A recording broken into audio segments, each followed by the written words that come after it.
If your Honda CR-V starts up only to die seconds later, the fix is usually simpler than you think.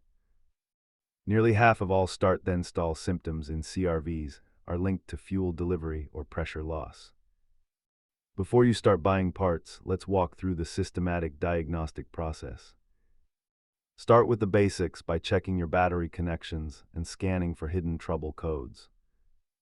A dirty idle air control valve is the most common reason a CR-V won't maintain a steady idle.